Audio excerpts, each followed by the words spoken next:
In this video, we're going to cover how to use the AAMCO 4000 series brake lathe. This is the most standard one you'll see out in industry. So we're going to go quickly over the parts, and then we're going to go how to set it up to cut a rotor. So here, big thing here is our light. Use that to make sure that we can see what we're doing.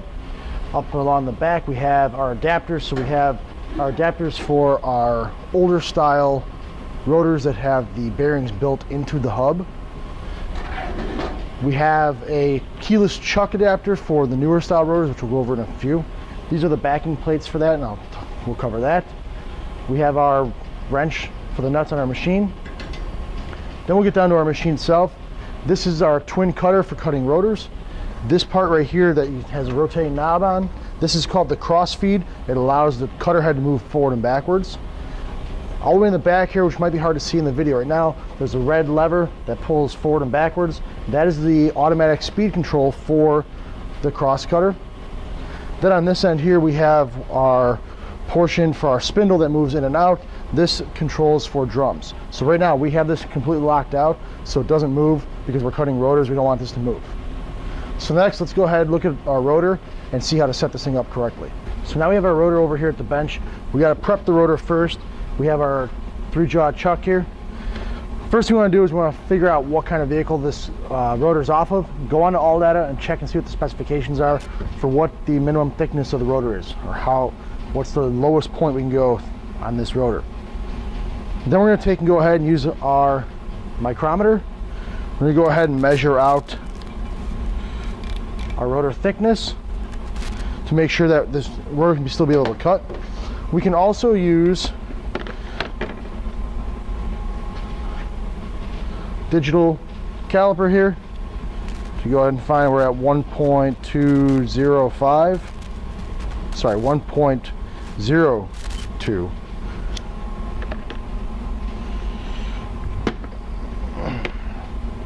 Once we figured out that this rotor is within specification, we can go ahead and start prepping it. Now, depending on the tools you have available, will change how you prep this. Some guys will like to take a scraper and just go ahead and scrape along here to try and get all the rust buildup off. You want to get the buildup off the top of the head of the rotor, on the inside head of the rotor, and also you want to try along the inside of the hub here to get rid of any rust and stuff inside there. With a scraper, it's kind of hard to do. So here we have 3 different quarter angle grinders with 3 different attachments. So we have our wire wheel or wire brush on there. This one's for cleaning off wheel hubs on the car. The lug stud would go through the middle. It's kind of a little bit easier to clean, it's a little bit smaller size. And we have our standard quarter angle grinder with the 3M cookie adapters on there. So we're going to grab our air hose. I'll just go through all 3. Remember, when you're using these, you want to make sure you got a pair of safety glasses on so you don't have stuff flying, especially with the wire wheel, wire brush.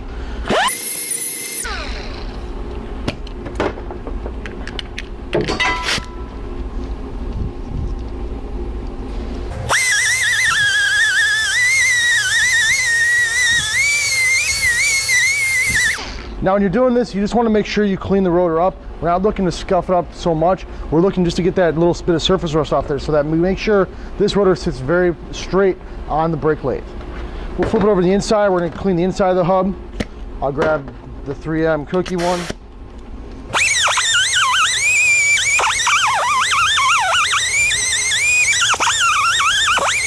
Okay, so that looks a lot better now. Now what I'm going to do is just kind of get to clean the inside off here.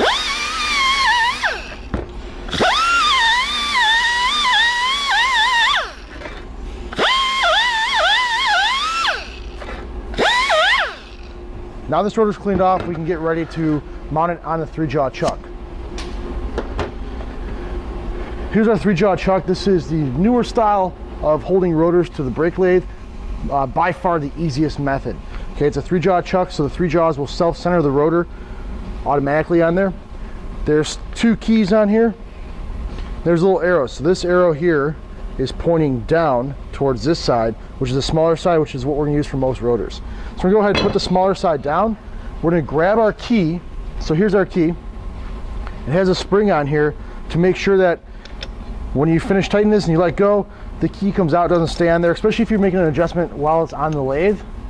If you leave this key in here, it can go flying out and hurt someone. So what we're going to do is we're going to go ahead and spin this it is counterclockwise on the small side to make it expand out. So we're going to go counterclockwise. We're going to push down on top of the 3-jaw chuck and take and turn and tighten up the screw. So now our rotor is mounted on the 3-jaw chuck. So now we can move over to the brake lathe and set this all up. Okay, so first we're going to do is we're going to remove the nut. Now this nut is left-handed threads on here. Okay, so you got to make sure you spin it the opposite way you spin a normal nut. We'll set that to the side. We're going to grab our rotor. Now what we need to do is we need to pick the right backing adapter that goes inside here. On the back of the machine we have these 3 adapters. Actually there's 4, there's one larger one up top over here. So what we need to do is we need to find the right adapter that's going to fit inside the rotor here. So I'm going to go and grab and see this large one. Won't fit inside, so that's not going to go. So we're going to go to the next one, which I'd consider the medium. The medium one fits in there the best. You want to try and fill up as much as you can to simulate the rotor being mounted on the hub. Now that we found the right adapter, we're going to put the adapter on first onto our spindle or arbor, whatever you want to call it. We are going to take our rotor on our 3-jaw chuck.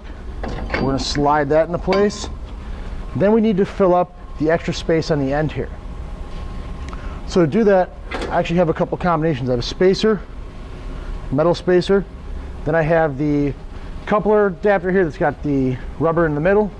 So we're going to put the metal spacer on first. Then we're going to go ahead and put the rubber spacer adapter on. Now we're ready to go ahead and put the spindle nut on. Now remember, this nut is left-handed threads, and if we look inside here, you can see the threads don't start until further down here. On this end, the threads start right away. So we want to take the end that has the threads further down and put that on first, so it actually takes up some extra space. And we're going to spin this to the left to tighten it up. Okay, once we get this nut on there kind of firm, we're going to grab our wrench. We don't need to super tighten this, we just got to make sure it's tight. So what I like to do is I'll put the wrench on the nut, and I'll take and just give it a quick tug up. That's enough to hold that in place, and we're good to go. Now, next thing I need to do is I need to get this twin cutter here set up. So I need to make sure that this twin cutter, the 2 cutting bits are spaced evenly between the rotor itself. And there's a couple ways we can go about this. Let's turn the light on so we have a little extra light here. Okay, so we're going to go ahead, and once I have that set and it looks pretty square, I'm going to go ahead and tighten this nut on the twin feed mechanism, the cutter head. And so now we're going to look inside here. We're going to see that these 2 are not exactly perfect. So I can go ahead and loosen that nut up a bit. I'm just going to move it so that it looks pretty straight.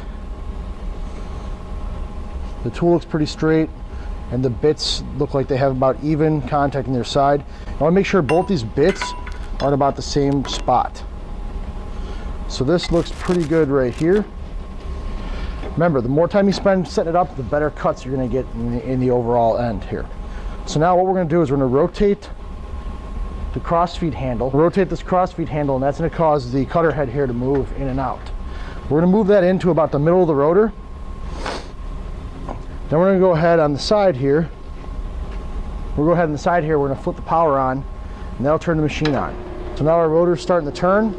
On the ends here, I have my adjusters that move my bits in and out. So what I'm going to do, I'm going to take and turn my inside bit, the one on the right. I'm going to turn that until it just touches the rotor. Okay, and from there I'm going to take this red knob here, I'm going to turn and lock it. And then what I'm going to do is on top here I have, this is a 2-part collar. The collar on the outside moves the cutter in and out. The collar on the inside is just a measurement collar, okay? So what I'm going to do is I want to hold the outside collar in place, and I want to move this to 0, because right now it's just touching the rotor, it's my 0. I'm going to do the same thing on the outside bit. Move it till it touches. I'm going to lock it, then I'm going to go ahead, hold the outside, turn the inside to 0, and now I'm good to go. Now what we just did here is what's called a scratch cut. So we found out where basically the 0 line is. Now, to make sure that this is set up correctly, we need to do a second scratch cut in a different location, and we also need to turn the rotor about 180 degrees. So we're gonna turn the machine off. I'm gonna take my wrench, I'm gonna loosen the nut on the end here, and all I'm gonna do is take and put the wrench on the end here and pull back towards me. It'll loosen it up. I'm gonna rotate this rotor 180 degrees, or the chuck 180 degrees. Okay, so we got a 180 degree rotation. I'm gonna go ahead and tighten this up again. Now I'm gonna go ahead and do a second scratch cut. But I'm gonna do this in another location. I'm gonna bring this in a couple turns, so it goes in. I'm gonna turn the machine on,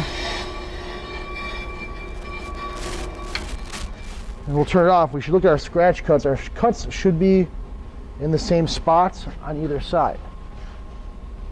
Okay.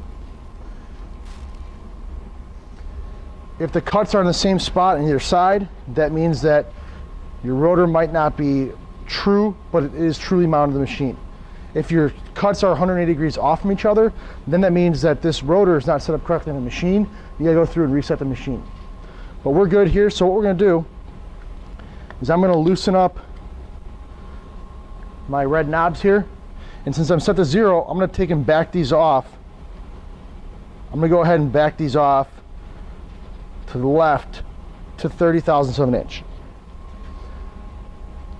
We're gonna turn my machine on, and now what I'm gonna do is I want to take and turn the cross feed and spin the cutter head in so that my bits will contact the whole surface, this whole sweep area of the rotor, okay?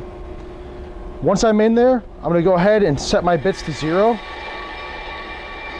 and you'll hear it might start cutting a bit. My first cut, I'm gonna try and cut off as little metal as possible. Each line on here is 2 thousandths of an inch. So I'm gonna go in one line, and I'm gonna lock my bits. Now the last part, which some people do differently, I have this adapter which goes inside here, and it's going to help quiet the rotor down. Other people use bands on the rotor. I feel that this works a little bit better, and it helps deflect the chips. Let's set up and ready to cut. We're going to go on the back side here where our cross feed is, and it says fast facing towards the front of the machine and slow facing towards the back of the machine. We're going to do 2 cuts on here. The first cut's going to be a fast cut, so give it a rough cut, so get the rotor down to size. Then we're going to do a slow cut that gives it a nice smooth finish on it. So we're going to go ahead and pull up on the lever and pull it towards us, and it's going to give us a fast cut.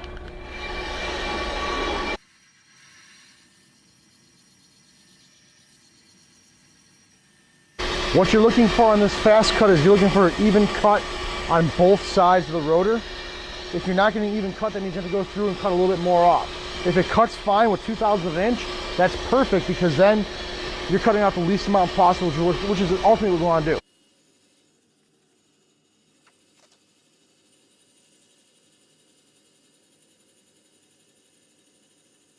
When you start getting towards the end here, we start having a little bit left, you might start hearing a higher grinding noise, and it might cause the machine to start working a little bit harder, because we're going to cut through the rust ridge at the end here. So right there was cutting through the rust ridge. Now if I pull off my silencers, my machine is still moving, so I'm going to go back here and turn the cross feed to the off position. Now we can go ahead and look at our rotor. We'll shut the machine off. This rotor, all but the very top right up here was cut. On the front face, it's completely cut, but it's got a very rough looking finish on it. So if we look, it's got a very rough finish. That's not going to be good enough for what we're looking for. So what we're going to do is we're going to reset our machine. We're going to reset our machine and cut the second pass, but a slow pass, so it'll give us a nice finish. So what we're going to do is we're going to loosen up the knobs on top of our cutter head. We're going to take the knobs, what I'm going to do is just rotate them back 1, 2, 3. So we know we went to the first line after 0. Now we're going to take our cutter head, we're going to move this back so that our rotor, our bits are going to contact the same spots. So move that in. We'll turn the machine on, move these to our 2 on either side. That's our new 0. We're going to go in another line, so another 2. So that's 4 thousandths of an inch off each side for a total of 8 thousandths of an inch total cut. Then I'm going to go ahead and lock my cutter bits in place. I'm going to reach back and turn this to a slow cut and put my silencer on. Now this slow cut is going to take some time, okay? It's a slow cut. This is moving very slowly.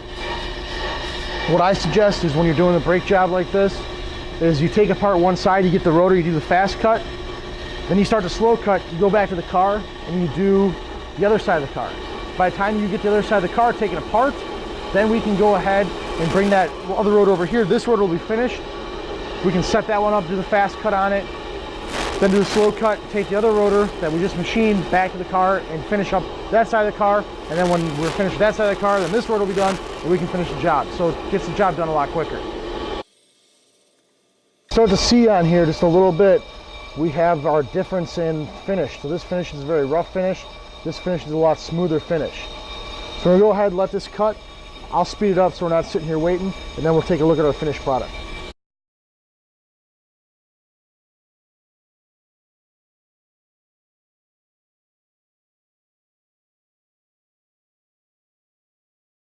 So we can go ahead and we'll remove our silencer. We'll hang that up back here. We're going to take and turn our crossfeed to neutral. Shut the machine off. We'll take a look at our rotor, and our rotor is cut all the way around. You can take our crossfeed head. We can spin this back a little bit because we're going to need some room between the cutter head and the rotor. So one of the last steps we need to do is we're going to go ahead and put a non-directional finish on the rotor. Now, some guys will say it's not necessary, some will. I believe it helps break the pads a little bit better, but that's just my definition, or what I think. The rotor itself is nice and smooth, but it has a directional finish going one way in a circular pattern. So if we take 2 pieces of 2x4 and I have 2 pieces of emery cloth, and this is 240 grit emery cloth, so it's actually a little bit on the finer side. They usually recommend about 120 grit or so is what a lot of manufacturers recommend. But we're going to take and we're going to wrap the emery cloth around the boards. If we turn the machine on, we're going to take our 2x4s and our emery cloth. We're going to push and hold them against the rotor. I like to move them kind of up and down in different directions, kind of circular pattern, up and down. And we'll do this for about a minute or so. This will help give us a nice non-directional finish on that rotor.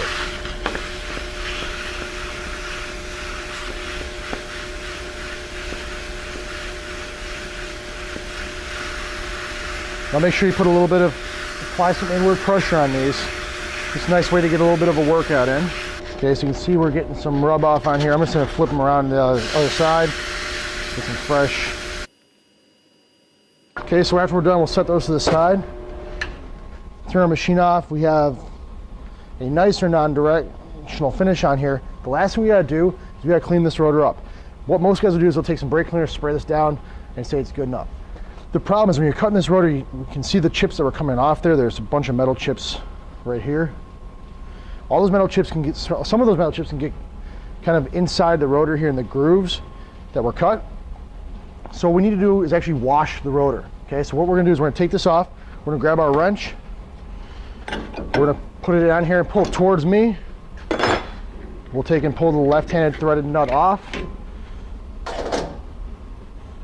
Put our adapters there. I'm gonna find the arrow that's facing towards the rotor and loosen up the 3-jaw chuck. There we go. I'm gonna hold the rotor while I pull the chuck away. I can pull the chuck off, set that aside. Now we're gonna take the rotor that we just cut, we're gonna take it over to the sink and wash it up. So over here at our sink, we got our rotor. We're gonna take a stiff brush and some Dawn dish soap. Dawn dish soap is probably gonna be your best bet. They use it to clean off animals and oil spills. It's good enough for what we're looking for. It's good at getting grease and grime out. The brush, just go to the dollar store, pick one up. You don't need anything super fancy. We're gonna turn the water on. We're gonna use hot water. We're gonna start to wash this off. You'll start seeing a whole bunch of crud coming out in the sink. That's just some of that metal particles. Go ahead and get our brush wet. Put a little bit of soap on there. Then we're just gonna work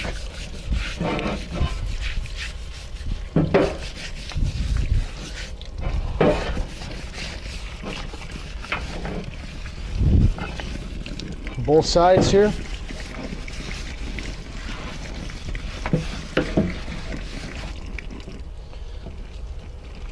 We'll wash our brush, set that aside. We'll wash out our rotor.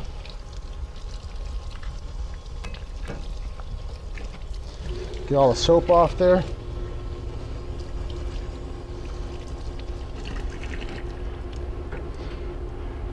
Now the rotor's ready to go. I would take and use a blowgun, dry this off, make sure I dry off inside the vanes. Then before I put it on the car, I'd hit with some brake cleaners to get any grease or grime off. You can see that I have a little bit of fingerprints on here.